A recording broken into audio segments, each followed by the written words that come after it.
remnant of cell division could be responsible for spreading cancer. Chris Barnard, University of Wisconsin-Madison reports, once thought to be the trash can of a cell, a little bubble of cellular stuff called the mid-body remnant is actually packing working genetic material in the power to with the power to change the fate of other cells, including turning them into cancer. It surprised to many people, according to Anna Skop, a University of Wisconsin-Madison genetics professor, that when one cell divides into two, the process called mitosis, the result is not just the two daughter cells. One cell divides into three things, two cells into one mid-body remnant, a new signaling organelle, says Skop. What surprised us is that the mid-body is full of genetic information, RNA, that does not have much to do with cell division at all, but likely functions in cell communication. In a study published today in the journal Developmental Cell, Skop Lab and collaborators from the Pasteur Institute in Paris, Harvard Medical School, Boston University, and the University of Utah analyzed the contents of mid-bodies which form between the daughter cells during division and tracked the interactions of the mid-body remnants set free from after cell division. The results point to the mid-body as a vehicle for the spread of cancer throughout the body. People thought the mid-body was a place where things died or were recycled after cell division, Skop says, but one person's trash is another person's treasure. A mid-body is like a little packet of information cells used to communicate. The mid-body's involvement in cell signaling and stimulating cell proliferation has been investigated before, but Skop and her collaborators wanted to look inside the mid-body remnants to learn more. What the researchers found inside mid-bodies was RNA, which is a kind of working copy of DNA used to produce the proteins that make things happen in cells, and the cellular machinery necessary to turn that RNA into proteins. The RNA in mid-bodies tends to be blueprints not for the cell division process but for proteins involved in activities that steer a cell's purpose, including pluripotency, the ability to develop into any of the body's many different types of cells, and oncogenesis, the formation of cancerous tumors.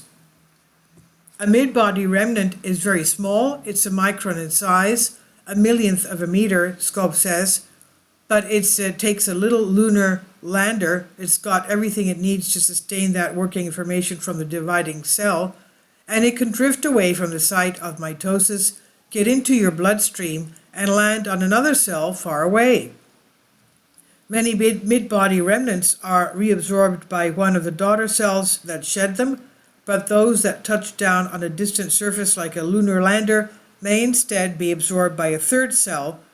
If that cell swallows the mid-body, it may mistakenly begin using the enclosed RNA as if it were its own blueprints. Previous research shows that cancer cells are more likely than stem cells to have ingested a mid-body and its potentially fate-altering cargo.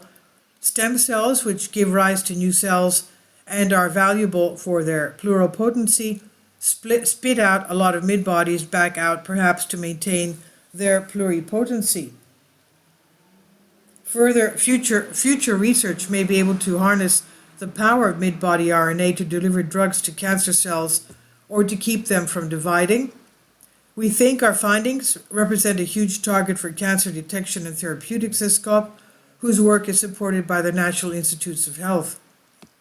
The researchers identified a gene called ARC, ARC, that is key to loading the mid-body and mid-body remnant with RNA, taken up long ago from the ancient virus ARC, also plays a role in the way brain cells make memories. Loss of ARC leads to the loss of RNA in the mid-body and a loss of the RNA information from getting to recipient cells, Skop says. We believe this memory gene is important for all cells to communicate RNA information. Soonjin Park, senior scientist at Skop Lab, is the lead author of the new study. Skop and collaborators also have a patent pending on 2 new methods that make it easier to isolate mid-body structures from cell media or blood serum improving cancer diagnostics. And this is from St. John Park and colleagues by University of Wisconsin-Madison on phys.org. Please leave your comments and thank you for your support. Please support my Patreon account. The daily posts are 5 videos daily, and they are totally different from what I have on my YouTube channel. Thank you so much for your support and that you find all my content so interesting. You'll find the Patreon account details in the description box below.